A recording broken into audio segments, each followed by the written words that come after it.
We're all told that you're supposed to keep your head still throughout the golf swing, but is that really true? In today's video, I'm going to help you to unlock multiple benefits that will come from understanding how your head and your neck are supposed to move throughout the golf swing. The first thing I want you to understand is that the head should not stay completely still throughout the golf swing, and yet the majority of you are probably standing there on the driving range fixated on this golf ball, trying to keep your head completely still. The reason you shouldn't keep your head completely still is because when you look at a golfer who's trying to do that, you limit the range of motion that they have in the rest of their body. And the reason for that is because in the spine, the cervical spine, the neck, if you will, is the most mobile part of the spine. So knowing how to turn and tilt your head correctly throughout the golf swing will unlock tremendous benefits in terms of improved mobility and increased distance potential. What that means is, instead of my eyes staying fixated on the ball and my head staying locked, when I make a functional backswing, my head is going to turn to the right and tilt to the left throughout the backswing itself, meaning by the time I reach the top of my swing, my eyes are tilted to the ground, just like my shoulders, hips, and knees are. This tilt that I get from my neck is extremely important because it unlocks the rest of the body to be able to move within its prescribed range of motion. It's allowing the body to move as it was designed. Conversely, if I fix my gaze on the ball and have no turning or tilting of my head, which is what so many of you are doing, we reach a point, an anatomical block, if you like, where all of a sudden now I can't go any further. I have to start lifting my limbs, bending my arms to lengthen my swing, standing up to make me feel like I'm completing my backswing. And it's all of those things that lead to the problems that you have, which you think come from not keeping your head still. And the irony of that is nothing could be further than the truth. The problems are being caused because you're trying to keep your head completely still. A great example of someone demonstrating this would be Jack Nicklaus, who used to turn his head to the right, tilt his head to the left as a trigger for him to start the swing. And what Jack was doing when he was making this movement, where he would just turn his head to the right, tilt it to the left, was he was putting his left eye more in focus with the ball and presetting this top of the backswing head position.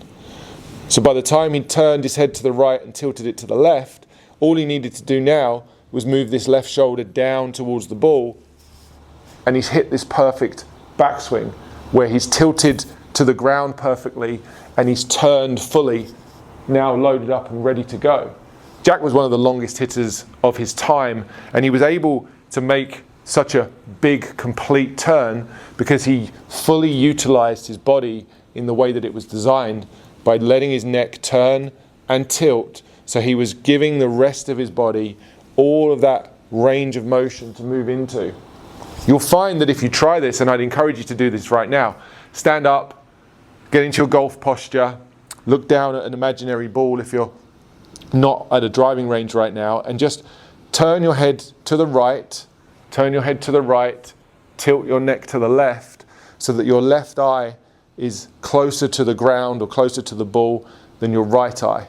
And from that position, take your club or mimic holding a club and go ahead and make a backswing and just see how much more distance you're able to achieve, as opposed to trying to just keep your eyes both fixated down on the ball.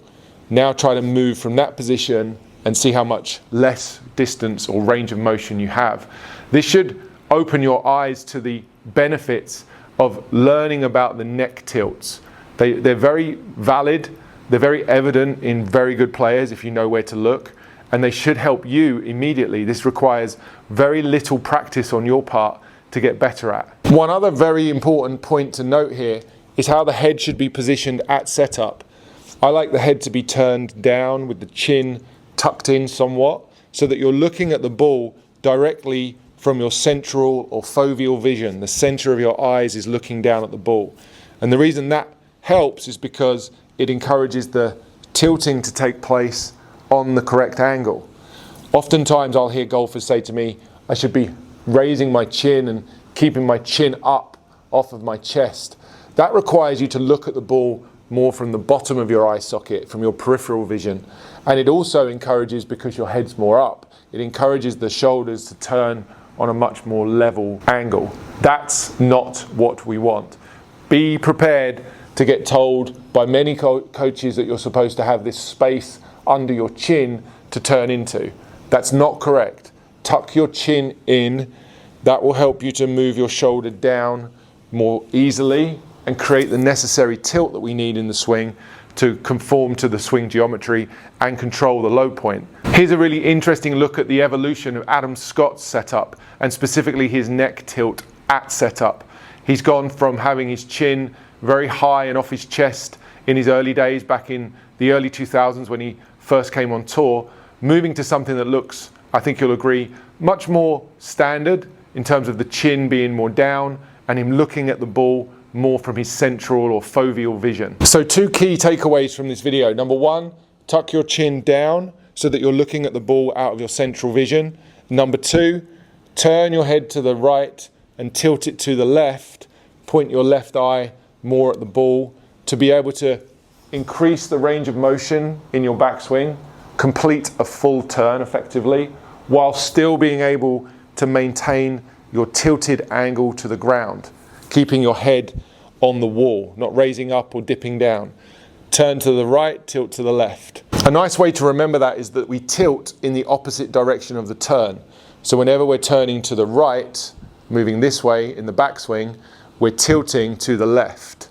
And then the same is true on the downswing and the follow through. When we start to turn to the left, we begin to tilt to the right. So the same neck tilt benefits can be found in the follow through. And I know the next question you have for me is, yes, but does it work with the driver? It works even better with the driver. The driver requires the longest swing, the biggest amount of turn, and therefore we have to move our body in a way that encourages that maximum turn. The tilt of the head to the left and the turn to the right opens up my joints for the biggest amount of rotation. I'm able to get this club very far around me, completing a shoulder turn that's well in excess of 100 degrees, and I'm still able to keep my tilt to the ground. I'm not raising up as I'm trying to make this bigger backswing. So many of you could benefit from this understanding if you just knew how to position your head. And if you find it too difficult to change your head position throughout the swing, I'd encourage you to do what the greatest of all time did. Mr. Nicholas stood there and used that head turn and tilt as his trigger for the swing, and he's pre-setting the top of the backswing. You can do the same. You know where you need to be at the top. You need your head to be turned to the right and tilted to the left. So I'm looking at the ball out of my left eye. You can preset that before you even start to move the club. Now all I do, move this left shoulder down towards the ground, and there I've got perfectly completed backswing.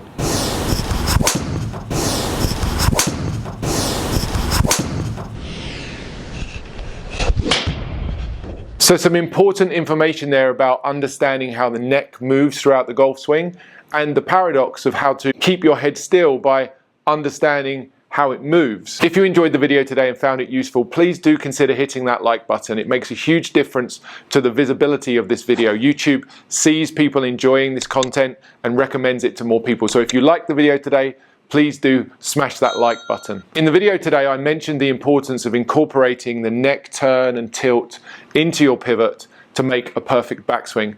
If you want to learn how to put the same movements into the follow through to achieve the perfect finish position, then you can go and check out this video that I made right here, which discusses the importance of the finish and how to keep yourself tilted to the ground.